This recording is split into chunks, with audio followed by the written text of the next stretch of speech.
amazing episode for you today. I have my good friend Abbey on, and she actually was getting ready for her first wellness competition in the NPC, and she decided not to do it. She decided not to follow through even after dieting, and she's going to share some of those experiences with you for her first time ever dieting down for a competition, why she decided not to do the competition, and the advice that she has for other people, women specifically, on how to really help the internal battle that we all have with ourselves and our physique and all of that. So stay tuned to the end. You don't want to miss it. If you want to share this, awesome. Give me a rating also. It does help me. And I love you. I can't wait for you to watch the episode.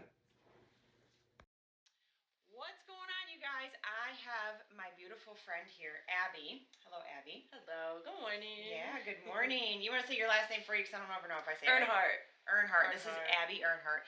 And we're going to share I'll share in the description for you all of her ways to contact her and to stay up to date with her after you hear her wonderful story.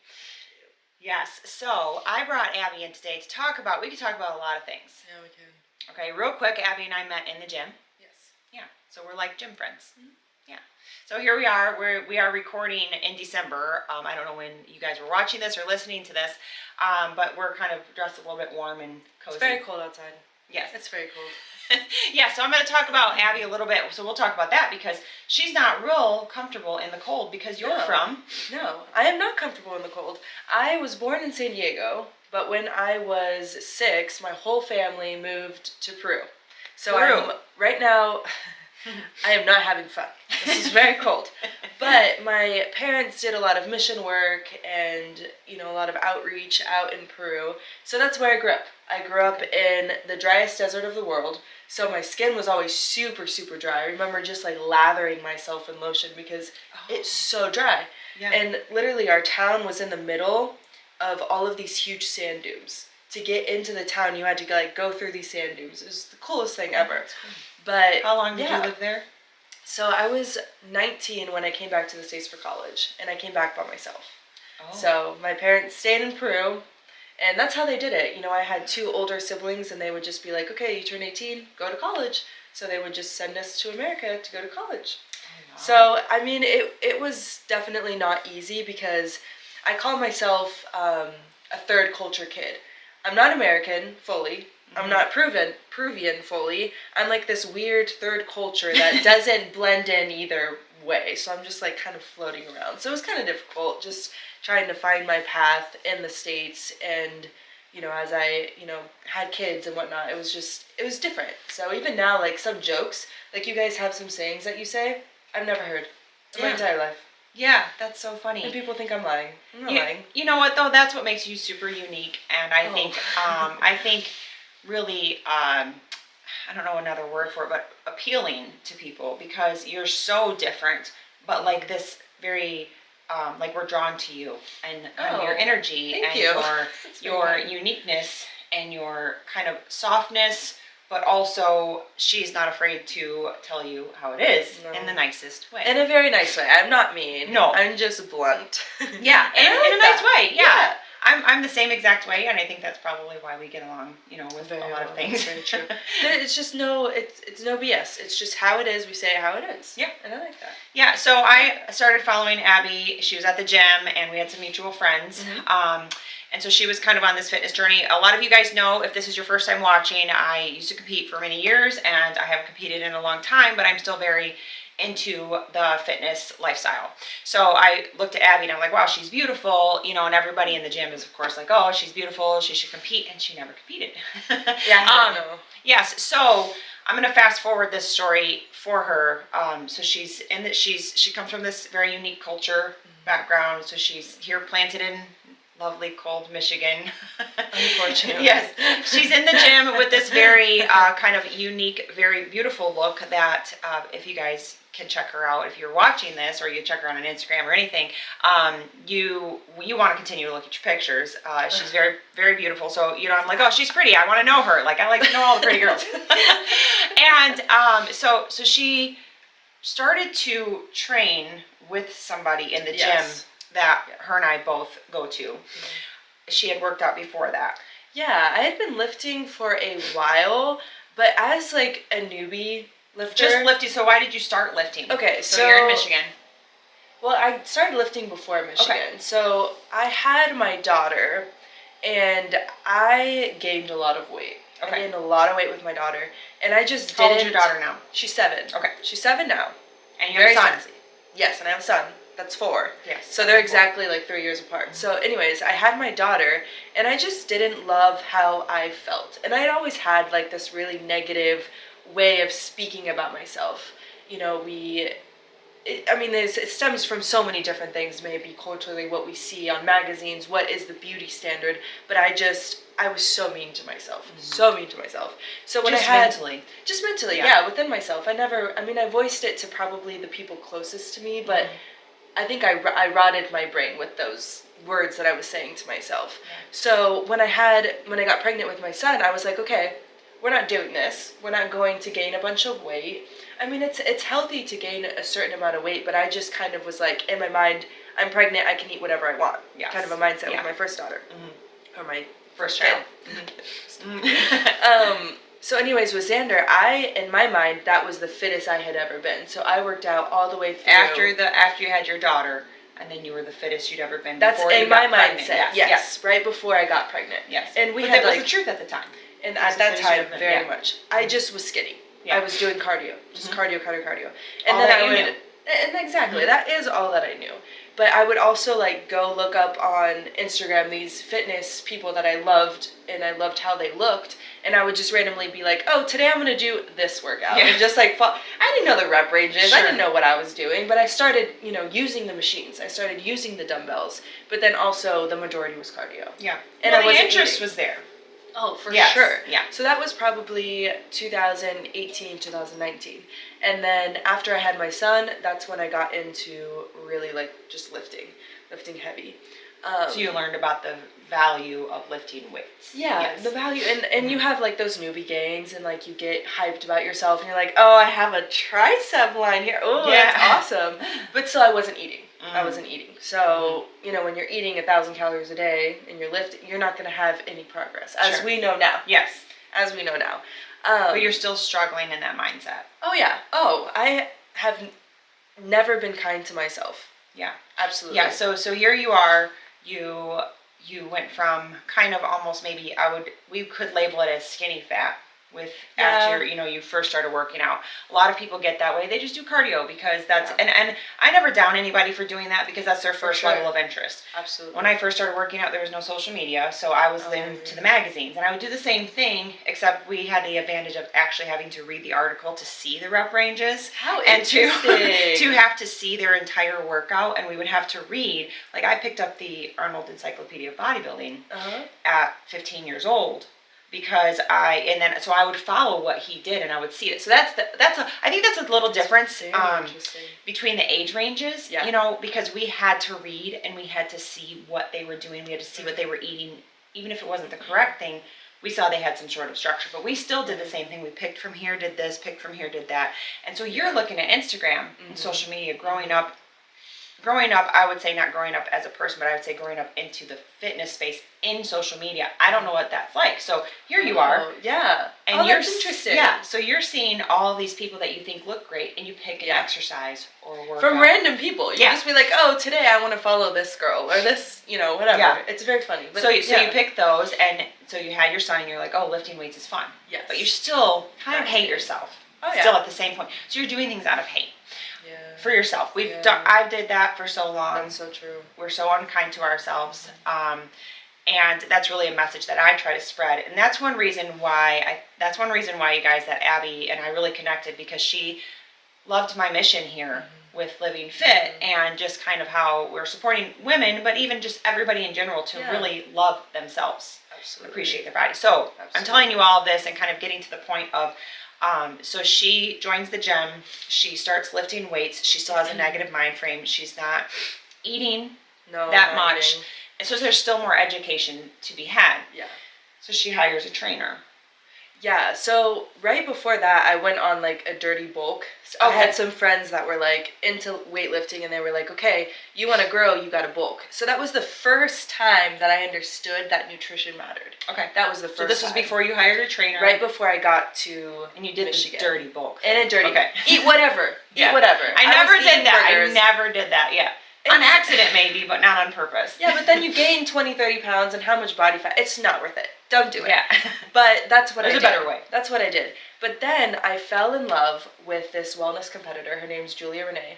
Mm-hmm. Not just the way that she looked, but her mission is just beautiful. And she has struggled with like eating disorders, and just that's like her mission is to help other women overcome that. And just seeing the way that she was, and being a wellness competitor, this is when wellness division first came out, and like, you know, I know who she is. Okay, yeah, she's amazing. She's incredible. She's actually one of the few that I can know what she looks like if you say her name. Yeah. Oh, I love that. Yeah. She's so, and I've met her in person. I met her at the Arnold. Okay. She is exactly the same as she is on social media, which is amazing. Yeah. But I saw her, and I was like, that's what I want to do. Yeah. I was like, I want to compete, and I want to be like Julia. Mm-hmm. And so I was at a random Anytime Fitness in Flint, and I just was like, I need to find a coach. I need to find a trainer that can help me get to that goal, because I understood at that point that I couldn't do it by myself. Sure. I needed guidance. Mm-hmm. So I just went around and asked like the trainers that were walking around, like, okay, do you know anyone that's a bodybuilding coach? Because I was Googling it. I was on Instagram. I'm like, where are these people? Where are these coaches? Like, how do you find them? And so he was like, okay, here's Vinny's number. Yeah. Just give him send him a text. I didn't know that he owned his own gym. Like, I didn't know anything about his wife or anything like that. I just texted him. He said, come in. And then, boom, he was like, come in on Monday and we'll start training. Yeah, so it was great. And that was that. And that was that. Yeah. So she's talking about Vinny and Jennifer. They own a gym here in the area in Michigan. It's in Flint. It's called The Gym. The Gym. There's your shout out. Yeah. The Gym. Amazing. Yes, and I've known Vinny actually since I was about 14 or 15 years old. Of course. Yes, and him and I we started bodybuilding together. So that's who she's talking about. Yes. So she started training with Vinny for her first competition, and I remember that's kind of around the time that I met her, when she was in that gym kind of competing, or training to compete. I had got kind of word that she was competing. I'm an NPC judge, so I do pay attention a little bit to the competitors, just not really judging in any stretch, but just kind of, I like to know what people are doing and just kind of be involved in the game. And I'm a cheerleader of the sport for the right reasons, and I like to talk to people when they decide it's not for them as well. Yeah. So I wanted to bring this part of the story to my listeners, because there's a lot of people that sometimes will set these goals and they'll think, oh gosh, I can't do this, or they'll talk negative about themselves, or sometimes they get to the point and they think they have to step on that stage if they don't feel quite ready. And I think there's a fine line, because you have to weigh that for each person. Absolutely. But so Abbey was getting ready for her competition. She had all of her ducks in a row. Yeah. She was doing everything she should have done to a T, because that's who she is. And she, and then she's like posting, and that's the thing about social media too. Like everybody, like people will post their journey. Yeah. And some people don't, some people do. You're very open. If you guys follow her on TikTok, that's where she shares a lot, and that's where you really shared your personality. Yes. And we'll talk about that in a second and how that helped you. Yeah. So she's sharing all of her journey. Everybody's watching her, so that adds pressure. Yes. Okay, so the whole world in her mind is watching. Right. And she got quiet for a little bit on social media because you decided not to compete. Yeah. So she was going through her cutting phase, and that's, for those that don't know, that's where you kind of start to get lean and you go into your competition, because bodybuilding competing isn't healthy long term, and it's that those last few months or couple months is not really realistic, and it's not really healthy unless you've done the work beforehand, which she had. So here she is, she's really close to her competition date, she's doing the work, and then she decides to not do it, which for some people and some coaches, that's like unheard of. And so that's a lot of pressure that you get from other people, and then on yourself. So you announced you're not doing it. Mm-hmm. How did that make you feel, and what made you decide that you weren't going to step on that stage? I mean, there was a lot of factors. So I had been prepping for 7, almost 8 weeks at that point. Mm-hmm. So we had already lost a lot of weight. This is the cutting prepping, you guys. This isn't the bulking prep that she's talking about, because that's the fun part, lifting the weights and eating the food. Yeah, no, you're feeling weak. I felt like going up my stairs at my house, I was exhausted. This is the first time she had ever done a diet like that. Yes, I had never done a prep before. It is extremely intense. And, you know, ideally, you want to work with a prep coach for at least a year, right, before you go into prep. So I had, I believe, unrealistic expectations going into it. Okay. And looking back, would I do things differently? Absolutely. But I think that my downfall was this. It was not how I looked on the outside. It was absolutely my mind, my mindset, the way that my relationship with myself. Because if you don't love yourself at your, you know, heaviest or whatever, you are not going to love yourself at your leanest. And I learned that the hardest way possible, because I looked at myself in the mirror and I had never been under 135 pounds, never. So I'm looking at myself at 135 pounds. How tall are you? I'm 5'5". Okay. And I was extremely lean. I had abs. You could see my vascularity. You could see every muscle on my body. But I'm looking at myself and I'm like, you're ugly. You're fat. You're this. You're that. You're not worthy to be on this stage. It just mean things about myself. A lot of people go through that. Yeah. So you're like, this ain't right. No, I knew. But you know what? The way that your mind is processing things comes out in your body. Stress comes out in your body. I was holding water. For like 2 weeks that we were not losing weight. Like there was something not right. Yeah. There was something not right. And you even mentioned to me how I was displaying myself on social media was very unhappy. Yeah. You could tell I was unhappy. Anybody that asked how I was doing or if I was excited, I was like, I'm not ready yet. I was like, I'm not good enough yet. Like anytime someone said, you look good, I was like, no, I don't. Yeah. You're lying. Like I never took a compliment and was like, thank you. Yeah. Yes, I have been working very hard. Yes, I do know that I look amazing. I couldn't say that about myself. Yeah. Not being conceited, but just saying, yes, I've put in that work. So we decided, I decided. And that's an important role here, you guys, because, and this is something that I was very proud of you on the outside that you didn't know, because I have always been one to say, you know what, those coaches work for you. Yeah. And although, and some people might disagree, I've been in the business for over 20 years, so come at me if you want. And I think coaches need coaches, and I had a coach my entire career. However, at the end of the day, I was paying him. Yeah. And if I felt that I wasn't quite ready, we would have that talk. Yeah. And, you know, and so I was proud of you for being a first-time client, walking into this whole world, which is much bigger now that you see. Oh, yeah. And much harder than people realize. Yeah. And that's one thing I appreciated about your social media. You were very transparent for people to see that part of your journey. Like this crap is hard. Yeah. And this don't feel right, and this is not healthy long term like people think it is. So what I was proud of was that you said, no, I'm not doing this. Even though everybody's like, oh my gosh, Abby's not going to compete. The amount of DMs I got, I was like, people feel like they deserve an answer. Yes. And I'm like, and you don't have to explain yourself. I don't have to tell you why. Yeah. You know, this is just what I'm doing. It's just very funny how people think they're entitled to that. But yeah. And you get a following. So on TikTok, you have a lot of people that follow you, and even on Instagram now. So, you know, people, you know, you're right, is that they think they feel deserving because they get to know you. And so part of you probably feels like you owe them some type of explanation. I felt like that. I think I did feel like that. And you came on and you talked about it after a week or so of processing. I was a little bit sad because you put in a lot of work, and I had been doing, 45 minutes of cardio, 13,000 steps a day. I was exhausted.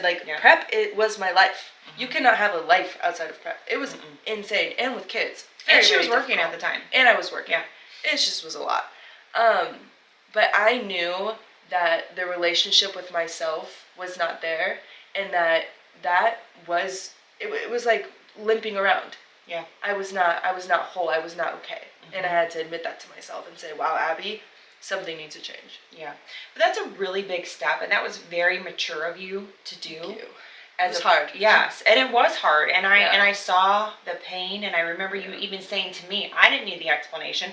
I didn't put any pressure on you, but you came to me in the locker room and you told me about it, and it was almost like a release because you're like, I decided not to do it, and then breathe, and all this stress just came up. But a lot of people push through and do it anyway. I know I did a lot of competitions I had no business doing because I literally hated myself. And that, you guys out there listening, if you are watching or just listening to this, and some of you are like, oh, that's body dysmorphia. 100% it's body dysmorphia. Like, we are very transparent about that. This sport has it trickled in everywhere. And you have to be really careful because there is that fine line that you ride. And she decided to step on the good side of it. And, you know, I wanted so bad for you to share that story and be able to encourage others to say, it's okay if you decide it's not right for you this second or ever. Absolutely. That's like, I always even say, like, if you're reading a book and you don't like it, you don't have to finish it. You know, I don't finish watching shows or movies that I don't like. Right. You know, absolutely. Yeah. So that, I think that's just a big lesson, because very big. We feel so much pressure, and you know, especially with social media. Yes, it's kind of unhealthy, for sure. Very unhealthy. But I think that when you can do the work on the inside, life will be so much easier. So what are you doing now? So much let's easier. bring us to the future, or the present right now, and then talk about the future real quick. So the present Abbey is happy, and she's whole, and she is enjoying this, I guess if you could say, grow season. Some people use those terms. To me, this is just like average fun. Yeah. And you're like in the gym, and you have goals to get on stage still. We will see. Okay, so we'll see. I am not 100% either way. I think that I will not step on stage again until I know that I'm okay up here. Yeah. I won't. So what are you doing for that process? Therapy helps. I will tell you, therapy is a great thing for you to do. In therapy? Yes. Okay. Absolutely. Awesome. I started therapy when I was 27, so only, almost 2 years now. So I would say start it as early as you can, because I had a lot of just garbage in my mind. A lot of heaviness. So, I always say how I was being negative about myself, and how now when I look at myself in the mirror, I don't allow myself to say those negative things. Instead, I say 3 positive things about myself. And I didn't come up with that. My therapist told me about that, but I know that she didn't invent that. That's a thing that you can do. That's been proven over time, that if you say 3 positive things about yourself and literally just keep saying them, trick your brain into so powerful. Just reverting back and changing your mindset, because your mindset dictates your actions and how you treat other people and how you feel. Like that is such a huge lesson that I've learned, and life is what life is. But I wish I would have learned it earlier, instead of being 28 and just now learning to have a good relationship with myself. You're so young. Thank you. You're so young. I went through my entire 20s, and 30s hating myself. So you are way ahead of, a lot of the world, especially that gets sucked in. Because, and your goals, a lot of your goals too, is to be an influencer on social media in a positive set. Not just some average comedian, or, not average comedian, because I follow a lot of really funny people, and I follow them because they are funny. So, but you want to create a positive impact. I do. And, the other thing is the way that I interact with other women. And this is something that you have taught me greatly in the last couple months, is lifting other women up. Seeing someone in the locker room.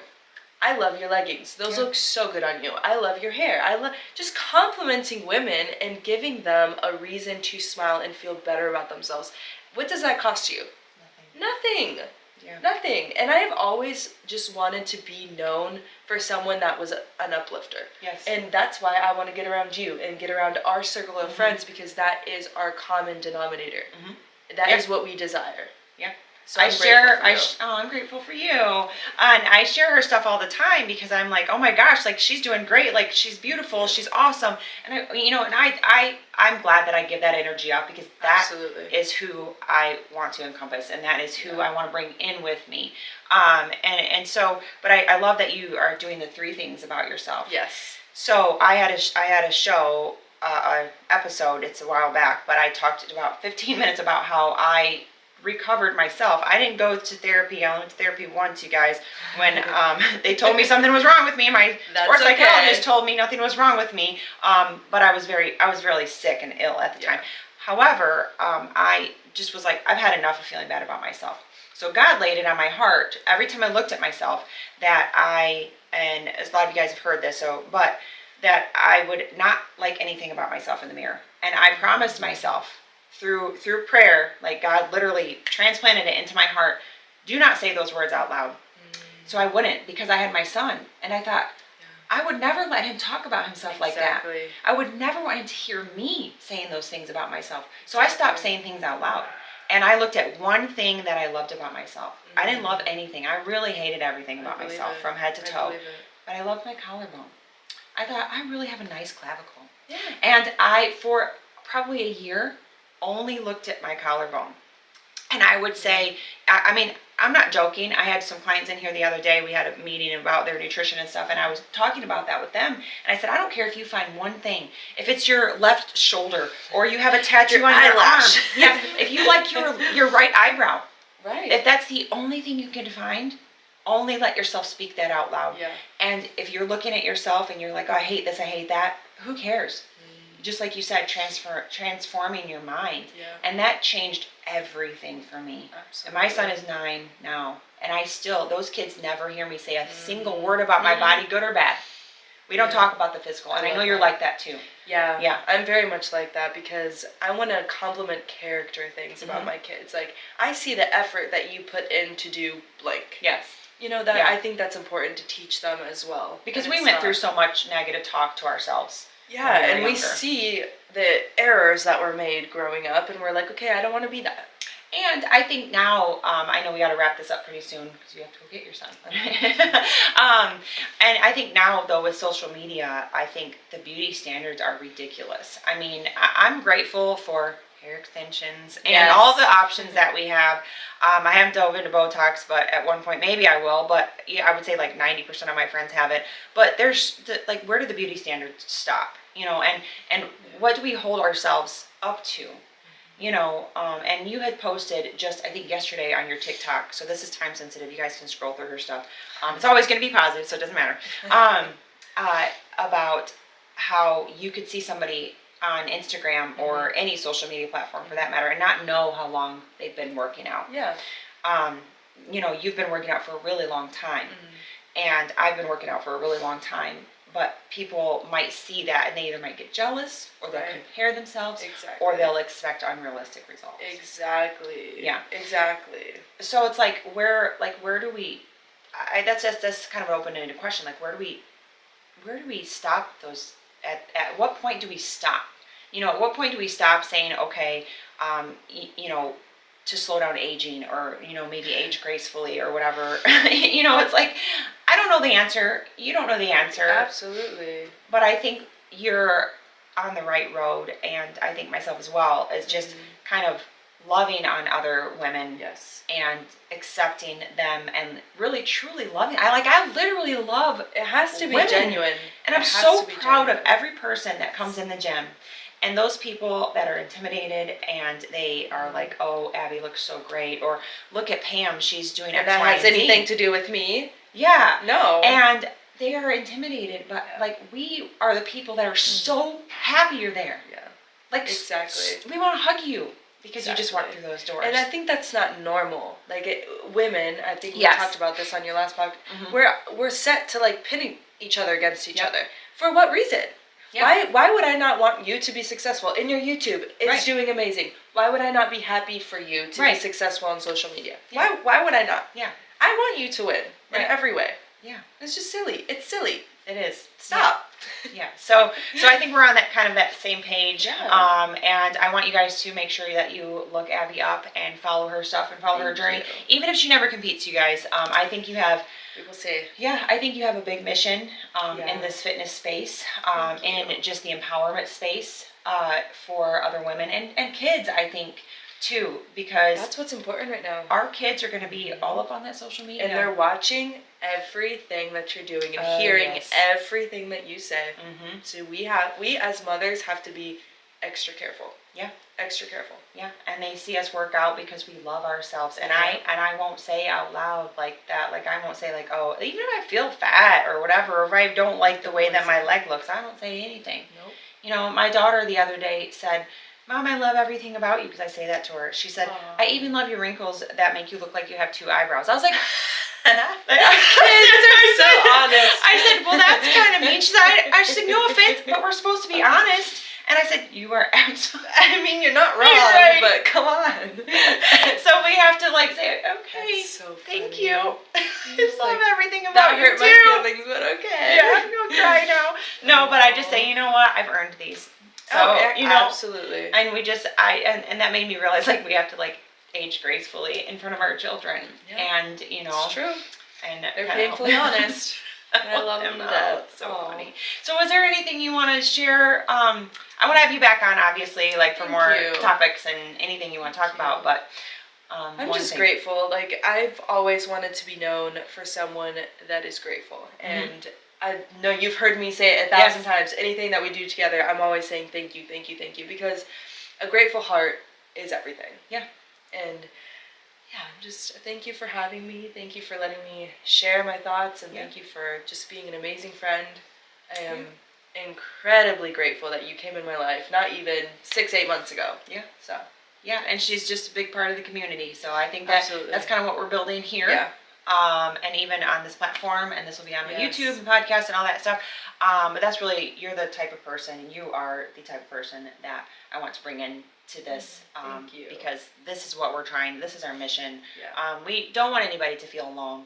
Absolutely. Because everybody's going to start somewhere. Health isn't linear. You know, we're going to have ups and downs. And we just kind of want to be there for each other. So. Yeah. Thank you. Yep. All right, guys. Make sure you like, subscribe, share this, rate this if you guys are on the podcast, and give us a good rating. So, love you.